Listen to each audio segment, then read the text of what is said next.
Hello प्यारे विद्यार्थियों, मैं विकास भारद्वाज आप सभी का परीक्षा मैनिया के यूट्यूब चैनल पे हार्दिक स्वागत एवं अभिनंदन करता हूं। जैसा कि काफ़ी बच्चों से मेरी बात हुई, तो प्यारे बच्चों अपना सपोर्ट इसी तरीके से बनाए रखिएगा।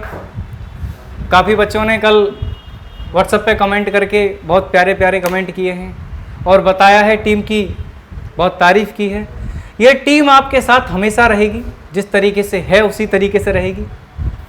और हमारा यह कोशिश और यह प्रयास रहेगा कि आपके एग्ज़ाम से संबंधित सारी चीज़ें आप तक पहुंचाई जाएं और आपके मुकाम को हासिल कराने में हमारी पूरी कोशिश रहेगी। आप हमारा साथ दीजिएगा। जिस तरीके से हम लोग डिस्कशन कर रहे हैं और करते चले आए हैं, देखिए टीम का हर एक व्यक्ति पहले थ्योरेटिकल क्लास लेता है, उसके बाद में फिर वो क्वेश्चन प्रैक्टिस लगाते हैं कि किस तरीके से हमें आगे बढ़ना है और किस तरीके से हमें क्वेश्चन को टैकल करना है। ये सारी चीज़ों के बारे में हम लोग डिस्कशन करते हैं। तो प्यारे विद्यार्थियों, आज की क्लास को मैं शुरू करता हूँ, जिसमें मैं आज जो डिस्कशन करने वाला हूँ आपके साथ, वो डिस्कशन करने वाला हूँ राष्ट्रपति पर महाभियोग किस तरीके से लगाया जाता है और राष्ट्रपति की शक्तियां किस प्रकार हैं। क्योंकि हम डिस्कशन राष्ट्रपति के बारे में कर रहे थे, तो राष्ट्रपति पर महाभियोग किस तरीके से लगाया जाता है और राष्ट्रपति की शक्तियां किस प्रकार हैं, इसमें कुछ चीज़ों के बारे में हम लोग बात करेंगे। और जो चीज़ें बच जाएंगी अगले लेक्चर में हम लोग बात करेंगे। कोई भी चोरी नहीं की जाएगी आपके साथ, पूरा डाटा कंप्लीट आपको कराया जाएगा। चाहे राष्ट्रपति की शक्तियाँ एक क्लास में हों, चाहे 2 क्लास में हों, मैं आपको पूरी तरीके से एक एक शक्ति को बहुत डिटेल में समझाऊँगा। आप बढ़िया से बस उस पर मेहनत करिए और आगे बढ़िए। आइए प्यारे बच्चों, सबसे पहले हम लोग डिस्कशन करते हैं अनुच्छेद 61 के बारे में। अनुच्छेद 61, ठीक है, अनुच्छेद 61 में लिखा है राष्ट्रपति पद पर महाभियोग। महाभियोग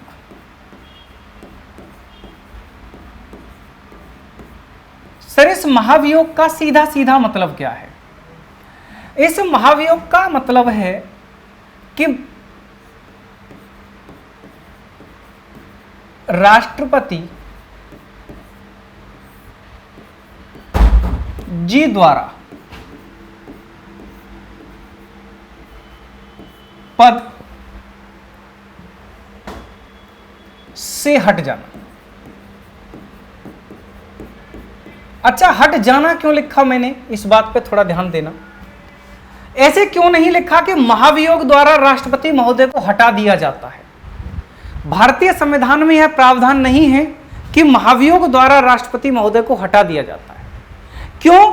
क्योंकि सदन में प्रस्ताव पारित होने के बाद भी भारतीय संविधान यह लिखता है कि भारत के राष्ट्रपति स्वयं पदमुक्त होंगे, क्योंकि राष्ट्रपति बहुत ही ज्यादा गरिमा का पद है प्यारे बच्चों। तो हम यह नहीं कहेंगे कि महाभियोग की प्रक्रिया द्वारा राष्ट्रपति जी को हटाया जाता है, क्योंकि महाभियोग की प्रक्रिया लगाने के बाद राष्ट्रपति महोदय स्वयं पद त्याग करते हैं। ये बात समझ में आई आपको? इस पर थोड़ा सा ध्यान देना, क्योंकि आप लोग कुछ चीज़ों को बड़ा गलत सुन लेते हो और उन्हीं बातों को आप यूज करते हो। तो ध्यान से समझिएगा। ये एक वैसे ही देसी भाषा में मैंने लिख दिया था, कोई बात नहीं। राष्ट्रपति पर महाभियोग की प्रक्रिया, देखिए इसके लिए 2 शर्तें हैं। इसके लिए 2 शर्तें हैं बच्चों। 2 शर्तें कौन कौन सी हैं? पहली शर्त तो यह है कि कुल सदस्यों का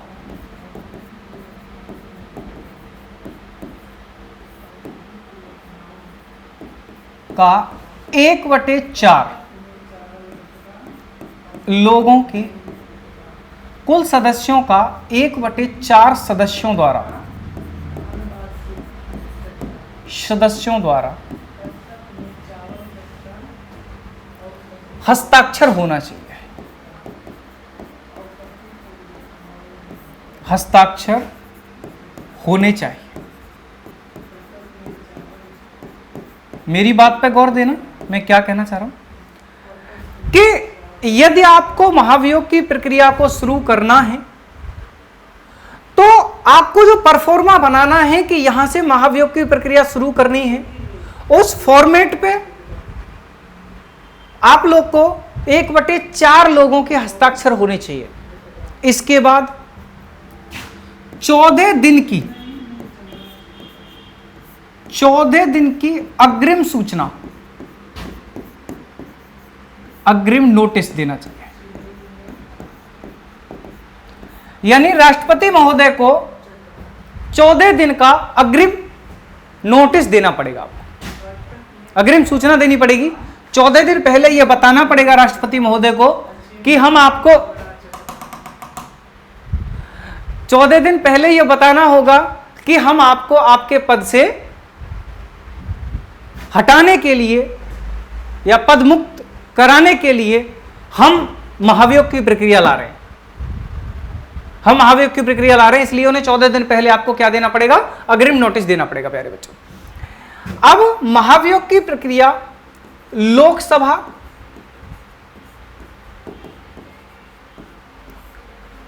और राज्यसभा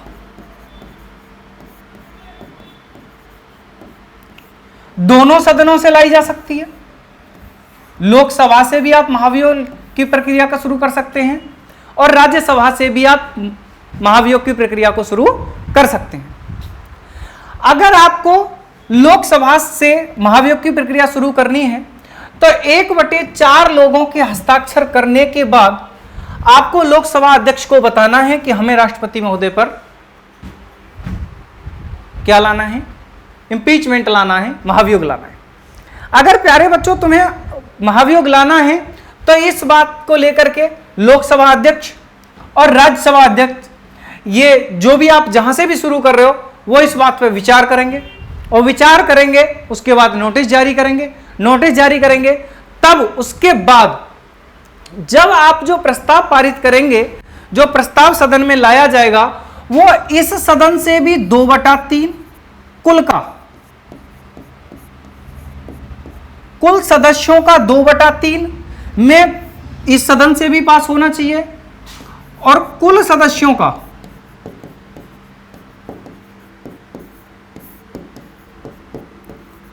2/3 से इस पे भी पास होना चाहिए। यानी कि इसके लिए विशेष बहुमत, और यह सबसे ज्यादा कठिनतम बहुमत का, मैंने आपको समझाया था ना बहुमत के बारे में सारी चीजें।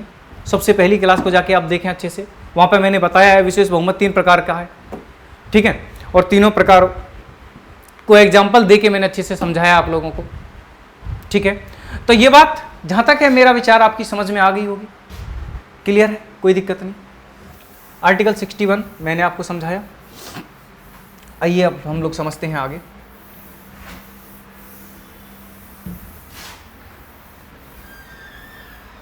चलिए नेक्स्ट।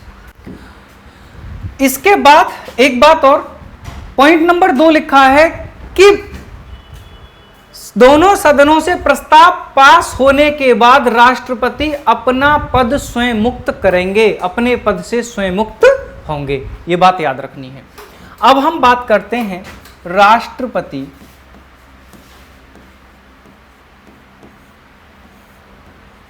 की शक्तियां।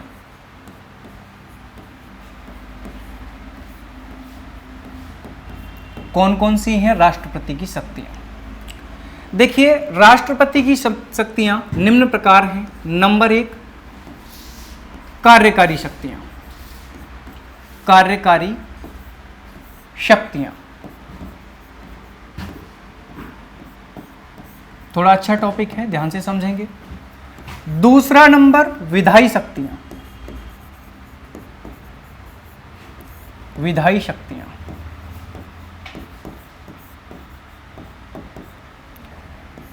तीसरा नंबर, वीटो शक्ति। वीटो शक्ति या वीटो पावर्स, वीटो शक्तियां। कितने प्रकार की वीटो भारत के राष्ट्रपति को है, इस बात को समझाएंगे। 3 प्रकार की वीटो है, किस प्रकार से है। वित्तीय शक्तियां,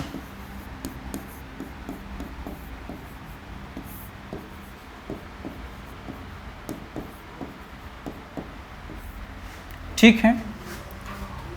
5 नंबर सैन्य शक्तियां,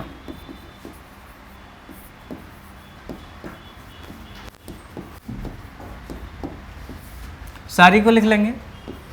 6 नंबर कूटनीतिक शक्तियां, पहले लिखो न्यायिक शक्तियां, न्यायिक शक्तियां।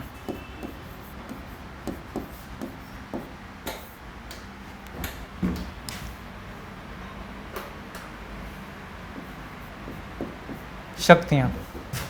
नंबर 8 कूटनीतिक शक्तियां, लिखी तो नहीं ऊपर मैंने, नहीं, कूटनीतिक शक्तियां।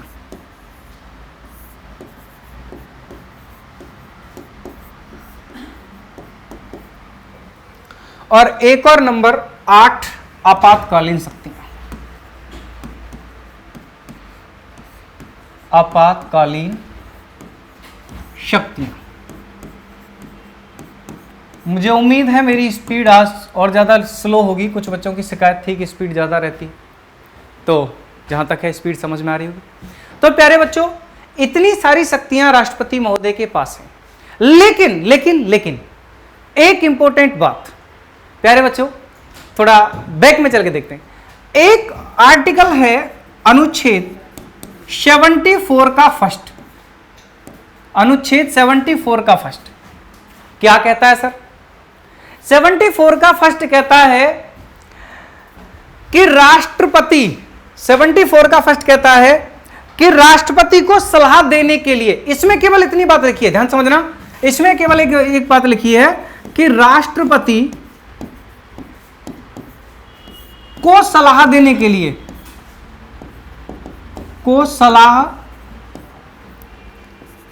देने के लिए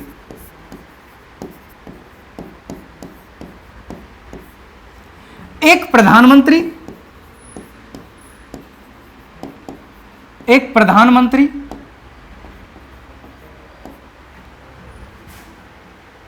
और मंत्रिपरिषद होगी। ऐसे मत लिखो, ऐसे लिखो, राष्ट्रपति को सलाह देने के लिए एक मंत्रिपरिषद होगी, राष्ट्रपति को सलाह देने के लिए एक मंत्रिपरिषद होगी, एक मंत्रिपरिषद होगी जिसका प्रमुख, जिसका प्रमुख भारत का प्रधानमंत्री होगा, भारत का प्रधानमंत्री होगा।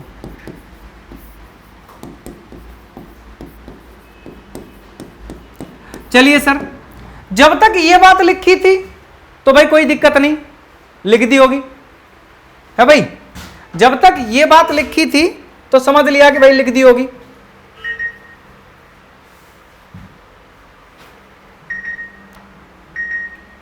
समझना ध्यान से, ठीक है। जब तक ये बात लिखी थी तो भाई ठीक है, लिख दी, कोई बात नहीं। लेकिन उसके बाद एक संविधान संशोधन हुआ प्यारे बच्चों, यहीं पे हम लोग लिखेंगे, थोड़ा नीचे में लिख देता हूं एरो लगा के। एक संविधान संशोधन हुआ, 42वां संविधान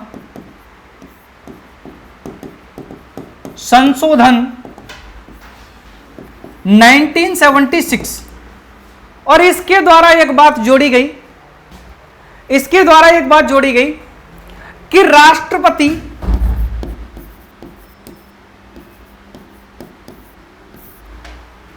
अपनी शक्तियों का प्रयोग,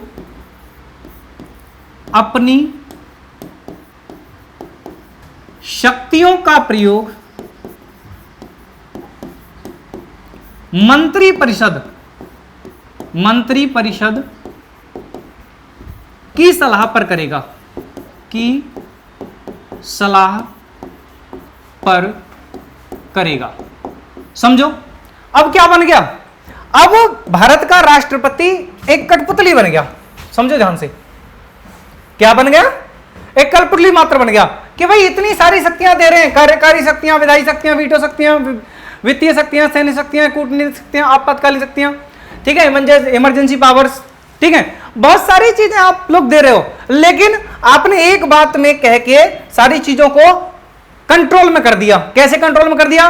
कि राष्ट्रपति अपनी शक्तियों का प्रयोग मंत्रिपरिषद की सलाह पर करेगा, यानी मंत्रिपरिषद की सलाह मानी जाएगी।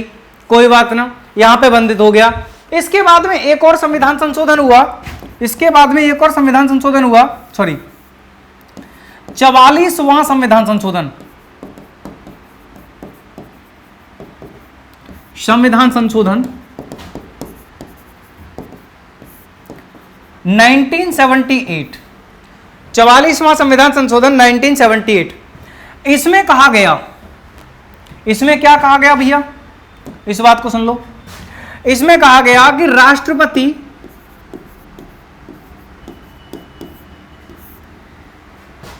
राष्ट्रपति मंत्रिपरिषद की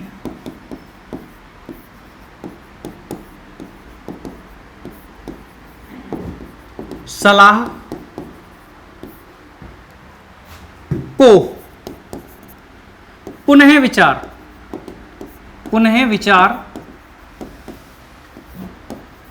के लिए भेज सकता है।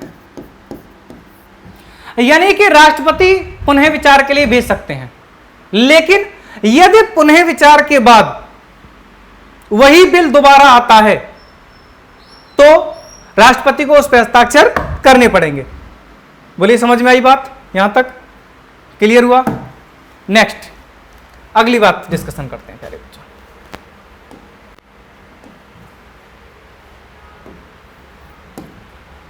चलिए अब हम डिस्कशन करते हैं राष्ट्रपति की प्रशासनिक शक्तियों के बारे में। धीरे धीरे एक एक पॉइंट डिस्कशन करते हैं। पहला पॉइंट, राष्ट्रपति की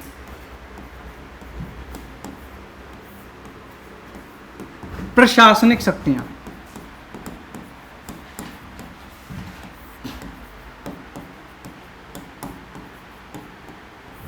ध्यान से समझिएगा, राष्ट्रपति की प्रशासनिक शक्तियां कौन कौन सी हैं। राष्ट्रपति की प्रशासनिक शक्तियां, संघ की कार्यपालिका राष्ट्रपति में निहित होगी। क्या लिखा है सर? संघ की कार्यपालिका राष्ट्रपति में निहित होगी। केंद्र का शासन, पहला पॉइंट लिखेंगे, केंद्र का शासन राष्ट्रपति के नाम पर चलाया जाएगा।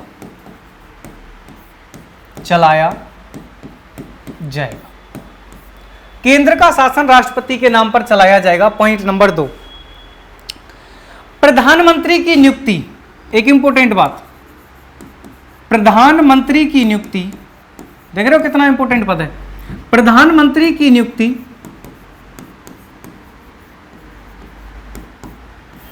राष्ट्रपति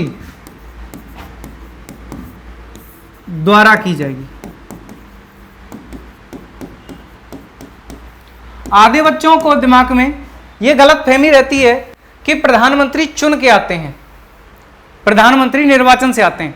सर, प्रधानमंत्री निर्वाचन से नहीं आते, अलग अलग सांसद हैं, ठीक है, जो अलग अलग जगह से निर्वाचित हुए हैं। वहीं बनारस से नरेंद्र दामोदर दास मोदी बनारस से चुनाव में आए और बदकिस्मती से जीत गए हैं भाई। अगर जीत गए तो क्या हुआ? अब दिखा कि भाई बीजेपी सरकार, बीजेपी पार्टी में एक अच्छा चेहरा है। अब अच्छा चेहरा है तो उस अच्छे चेहरे को क्या बना दिया गया? प्रधानमंत्री बना दिया गया। प्रधानमंत्री नियुक्त कर दिया गया। किसके द्वारा? राष्ट्रपति महोदय के द्वारा। किसके द्वारा? राष्ट्रपति महोदय के द्वारा। ठीक है, नेक्स्ट 3 नंबर बात। 3 नंबर बात में क्या है? प्रधानमंत्री की सलाह पर संघ के सारे मंत्रियों को, प्रधानमंत्री की सलाह पर संघ के सारे मंत्रियों को राष्ट्रपति द्वारा नियुक्त किया जाएगा। क्या है अगली शक्ति? प्रधानमंत्री की सलाह पर, समझना ध्यान से, प्रधानमंत्री की सलाह पर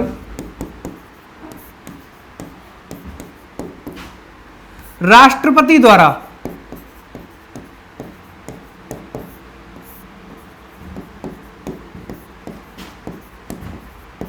केंद्र के सभी मंत्रियों को नियुक्त किया जाएगा।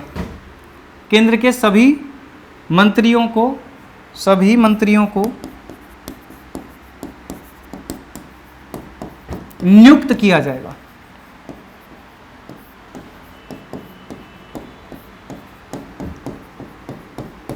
बोलो समझ में आई बात? समझ में आई बात? एक एक पॉइंट बढ़िया से समझ आ रहा है? बहुत बढ़िया, अब तो बहुत राजा बाबू। चौथी नंबर बात क्या है? चौथी नंबर बात है वह सैन्य बलों का प्रमुख होगा। सैन्य बलों का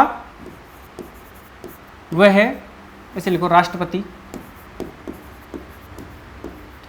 राष्ट्रपति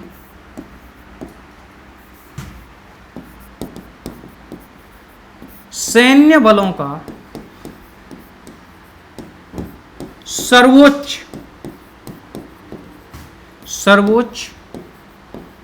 कमांडर होगा। समझ में आई बात? नेक्स्ट प्यारे बच्चों, और ये तो ज्यादा छोटा हो गया भाई, इतना भी छोटा ना हो।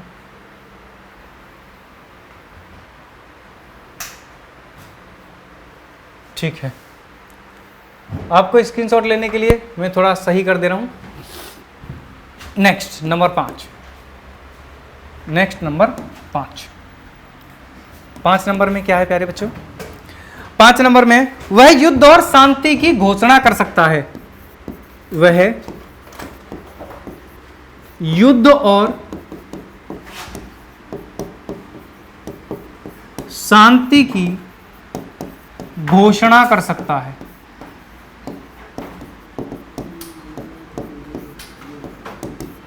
बोले इतनी बात समझ में आई आपको? मेरे हिसाब से ये बात समझ में आई होगी आप लोगों को सभी को। तो देखिएगा, आर्टिकल 53 मैंने आपको बताया। नेक्स्ट, अब हम लोग बात करते हैं विधायी शक्तियां, राष्ट्रपति की विधायी शक्तियां। मुझे उम्मीद है ये आपने लिख लिया होगा, मैं इधर लिखता हूं।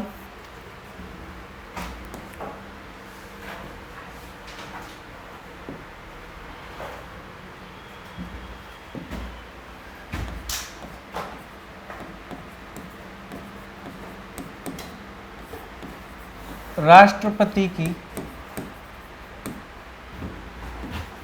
विधायी शक्तियां, ध्यान से समझिएगा। राष्ट्रपति की विधायी शक्तियां, देखिएगा राष्ट्रपति को बहुत सारी विधायी शक्तियां प्राप्त हैं।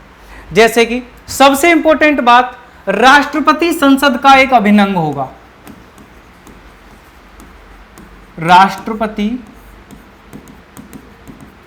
संसद का एक अंग होगा। आप लोगों से पूछी जाए कि संसद के कितने सदन हैं, तो सर संसद के 2 सदन हैं। आपसे पूछा जाए संसद के कितने अंग हैं, तो संसद के 3 अंग हैं। इंपॉर्टेंट बात याद रखेंगे, यहां पे लिख लेंगे, यहां देखो संसद लिखेंगे ऐसे संसद, और संसद के बाद लिखेंगे आप कि अगर यहां पूछा जाए कितने सदन हैं, तो संसद के 2 सदन हैं, राज्यसभा और लोकसभा। ठीक है, और आपसे पूछा जाए संसद के कितने अंग हैं, तो आप लोग लिखेंगे 3 चीज। कौन कौन? राज्यसभा, छोटा लिख देता हूं, लोकसभा और एक चीज आप लिखेंगे क्या? राष्ट्रपति। तो ये बात तुम्हें याद रहनी चाहिए कि संसद के 2 सदन हैं और संसद के 3 अंग हैं। इस बात को आप लोग याद रखेंगे। अगली बात है, वह संसद का सत्र बुला सकता है और समाप्त कर सकता है। राष्ट्रपति की अगली विधायी शक्ति है, राष्ट्रपति संसद का सत्र बुला सकता है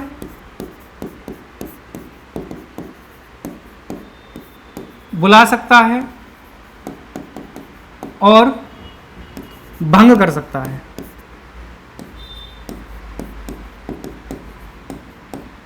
या समाप्त कर सकता है। पॉइंट नंबर 3 प्यारे बच्चों, राष्ट्रपति को यह आदेश है या यह छूट है कि वह दोनों सदनों की संयुक्त बैठक बुला सकता है। क्या प्यारे बच्चों, राष्ट्रपति, ये शक्ति है राष्ट्रपति की, एक मिनट से एक सेकंड, राष्ट्रपति दोनों सदनों की संयुक्त बैठक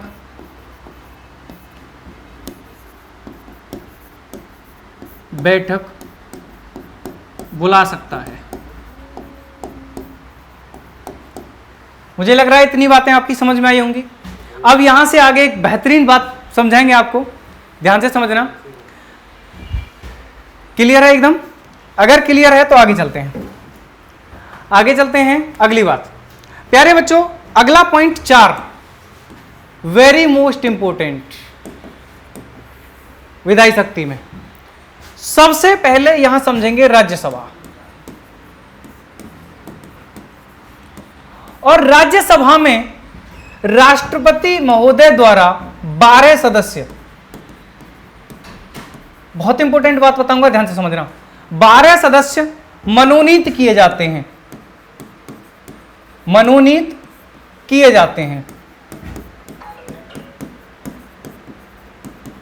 12 सदस्य मनोनीत किए जाते हैं। अच्छा सर, 12 सदस्य राष्ट्रपति महोदय द्वारा मनोनीत किए जाते हैं 4 क्षेत्रों में, साहित्य, कला, विज्ञान और समाज सेवा। कौन कौन से? साहित्य, कला, विज्ञान और समाज सेवा। अब ध्यान से समझना, कुछ समय पहले 2 नियुक्तियां हुई, एक रेखा रानी,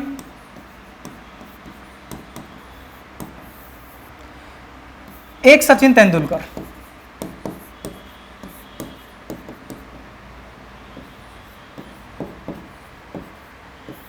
ध्यान से समझना, इनका कोई मेन रोल नहीं है, इनका कला क्षेत्र था, ठीक है, होगी, कोई दिक्कत ना, इन्हें मिटा दो।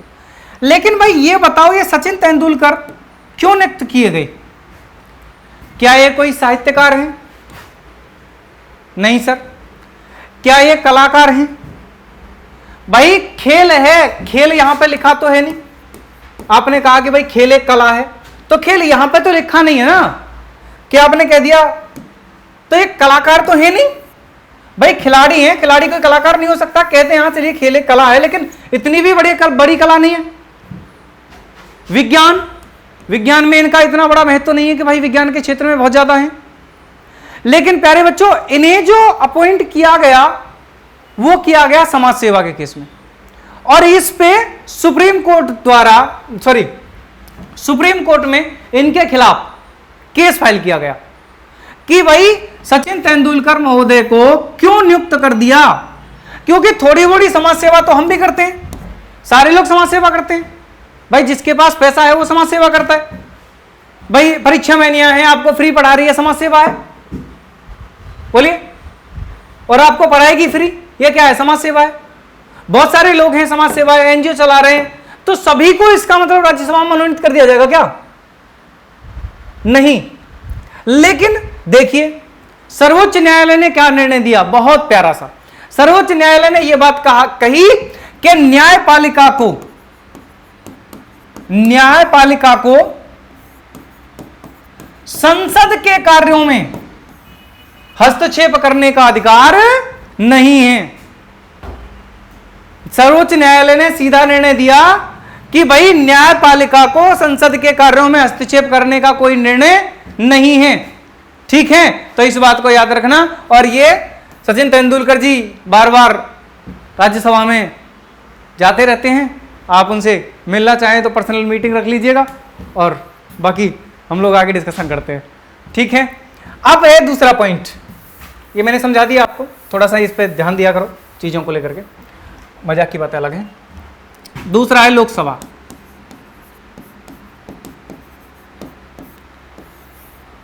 लोकसभा में राष्ट्रपति महोदय द्वारा दो आंग्ल भारतीय, एंग्लो इंडियंस, आंग्ल भारतीय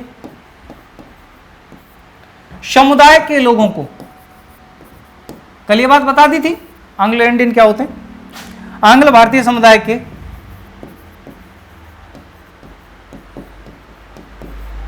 व्यक्तियों को मनोनीत किया जाता था, मनोनीत किया जाता था, लेकिन 104वां संविधान संशोधन, 104वां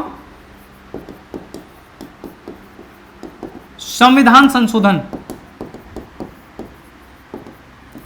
2019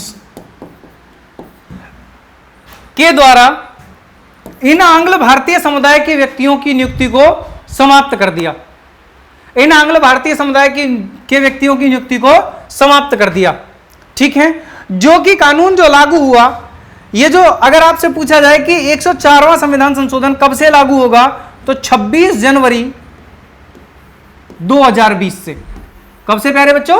26 जनवरी 2020 से। इस बात को आप अच्छे से याद रखेंगे और पॉइंट करके नोट करेंगे। ठीक है, इसको स्क्रीनशॉट ले लीजिएगा, इंपॉर्टेंट है करंट के एग्जाम के हिसाब से।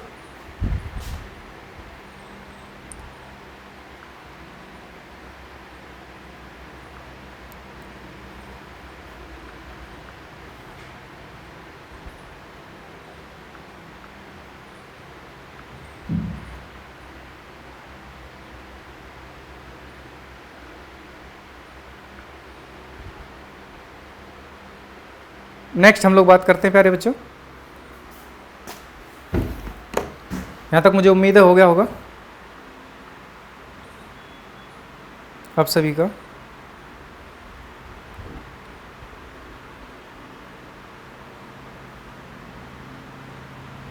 चलिए नेक्स्ट पॉइंट। अब अगला एक इससे भी इंपॉर्टेंट बात है, अध्यादेश जारी करने की शक्ति, और फिर क्लास को पूर्ण विराम देते हैं। वीटो के बारे में कल डिस्कशन करेंगे। चलिए करते हैं, देखते हैं क्या चलता है। अध्यादेश जारी करने की शक्ति 5 नंबर, अध्यादेश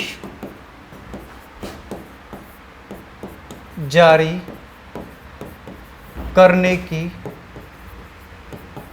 शक्ति। राष्ट्रपति को अध्यादेश जारी करने की शक्ति है किसके अनुसार? आर्टिकल 123 के अनुसार। इसको याद रखना, देखो कितना बढ़िया आर्टिकल है, 123 याद रहेगा तुम लोग को, 123, ठीक है। तो 123 के अनुसार अध्यादेश जारी करने की शक्ति है। अध्यादेश का मतलब क्या है? अध्यादेश शब्द से मतलब क्या है? अध्यादेश शब्द से मतलब है कि जब संसद का सत्र न चल रहा हो, जब संसद का सत्र न चल रहा हो और कोई भी कानून बनाना हो, अध्यादेश। अच्छा, अध्यादेश से क्या क्या होता है? हाँ सुनो, नया कानून बनाना हो, कानून को रद्द करना हो, ठीक है, या कानून को मॉडिफाई करना हो, कानून को बदलना हो, मॉडिफाई करना हो, तो इसको यह काम कोई भी करना है और संसद का सत्र नहीं चल रहा है, संसद का सत्र नहीं चल रहा है सर, तो क्या होगा? राष्ट्रपति महोदय एक अध्यादेश जारी करेंगे और अध्यादेश जारी करने के बाद यह कहेंगे कि भाई सत्र बुलाया जा सकता है, ठीक है। लेकिन यह अध्यादेश केवल 6 वीक तक, 6 सप्ताह तक उपलब्ध या वैलिड रहेगा। यदि संसद कानून बनाकर या संसद साधारण विधेयक से, साधारण बहुमत से अनुमति दे दे तो यह पारित रहेगा, अन्यथा की स्थिति में यह रद्द हो जाएगा। 42 दिन के बाद, 42 डेज के बाद यह कानून क्या है? स्वतः अध्यादेश जो है स्वतः रद्द हो जाएगा प्यारे बच्चों। क्या हो जाएगा?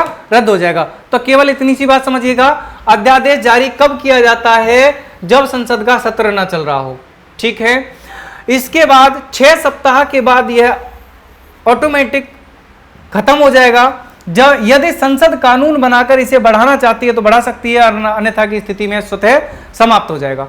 कब आएगा सर? जब संसद का सत्र ना चल रहा हो। किस लिए आएगा? नया कानून बनाने के लिए, किसी कानून को रद्द करने के लिए, कानून को बदलने के लिए।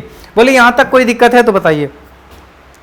अच्छा, एक बात और पूछी जाएगी आप लोगों से कि राष्ट्रपति महोदय भी अध्यादेश जारी करते हैं और राज्यपाल भी अध्यादेश जारी करते हैं, ठीक है। तो देखिए, राष्ट्रपति महोदय जो अध्यादेश जारी करते हैं वो या तो संघ सूची के विषय पे या समवर्ती सूची के विषय पे अध्यादेश जारी करेंगे। लिख लेंगे, राष्ट्रपति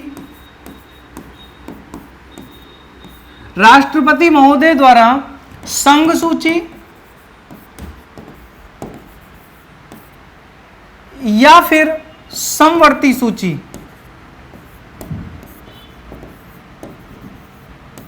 या फिर समवर्ती सूची पर, ठीक है।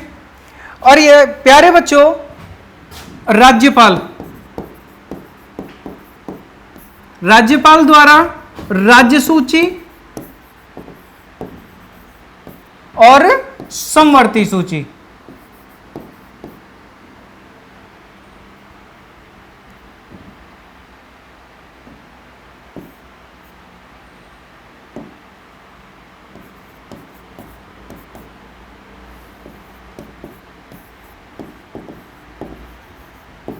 इस तरीके से अध्यादेश जारी किया जाता है। बोलिए, समझ में आई बात? पूरा क्लियर हुआ कि नहीं हुआ? पक्का हो गया ना? सब कुछ एकदम क्लियर? बहुत बढ़िया। प्यारे बच्चों, आइएगा डिस्कशन करते हैं चीजों को लेकर के। नेक्स्ट अपना पेज बदल लेते हैं। अब समझिएगा, राष्ट्रपति की एक छोटी सी बात समझिए। राष्ट्रपति अपनी विधायी और कार्यकारी और प्रशासनिक शक्तियों का प्रयोग केवल और केवल मंत्री परिषद की सलाह पर करेगा। बोलो, समझ में आई बात? समझ में आया तो बोल जोर से बोलो जय माता की, ठीक है। नेक्स्ट, प्यारे बच्चों, आप लोग वहीं पे बैठे बैठे बोलते रहा करो। अब हम समझते हैं वीटो शक्ति।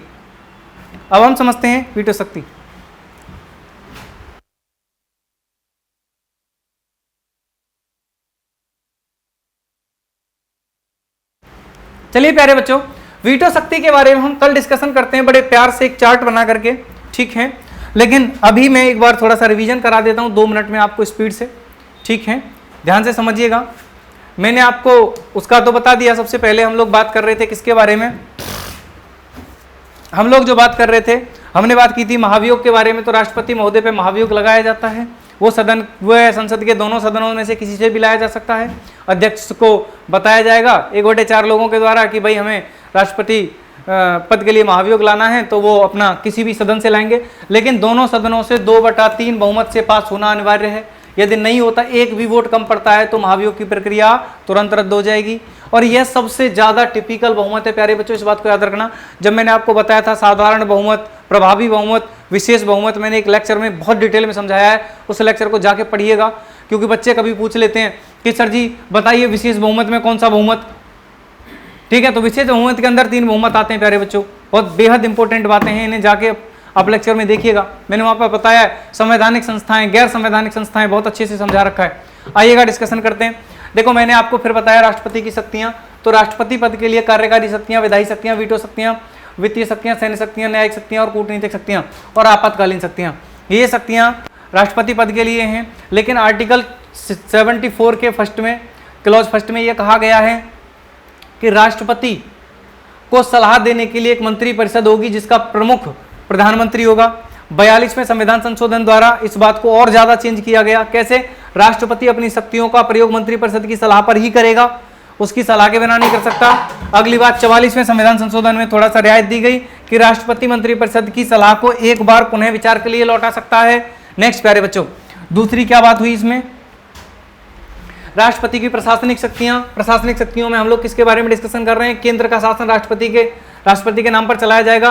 प्रधानमंत्री की नियुक्ति राष्ट्रपति द्वारा की जाएगी। प्रधानमंत्री की सलाह पर प्रधानमंत्री की सलाह पर राष्ट्रपति मंत्रियों का या केंद्र के मंत्रिमंडल का चयन करेंगे या नियुक्त करेंगे उन लोगों को। इसके बाद में क्या, राष्ट्रपति कि सैन्य शक्तियां, मतलब जो सेना होती है भारत की, उसका सर्वोच्च सैन्य कमांडर होता है। उसके बाद में युद्ध और शांति की घोषणा करेगा। इसके बाद में क्या है, विधायी शक्तियां हैं। विधायी शक्तियों में क्या है, संसद का एक अभिन्न अंग होगा राष्ट्रपति। मैंने क्या बताया, संसद के 2 सदन होंगे, 3 अंग होंगे। 2 सदन कौन से, राज्यसभा और लोकसभा। 3 अंग कौन से, राज्यसभा, लोकसभा और राष्ट्रपति। 3 अंग होंगे प्यारे बच्चों। नेक्स्ट, अच्छा, राष्ट्रपति को संसद का सत्र बुलाने और भंग करने का अधिकार है।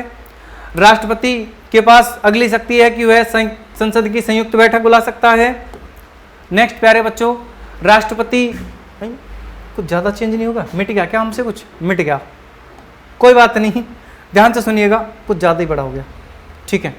अच्छा, इसके बाद मैंने आप लोगों को एक बात और बताई भाई, क्या बताई कि राष्ट्रपति अध्यादेश जारी कर सकते हैं। और अध्यादेश किस लिए जारी किया जाता है, अध्यादेश इसलिए जारी किया जाता है कि यदि संसद का सत्र ना चल रहा हो और कोई कानून बनाना हो तो राष्ट्रपति अध्यादेश जारी करके संसद की बैठक बुला सकते हैं, ठीक है सर।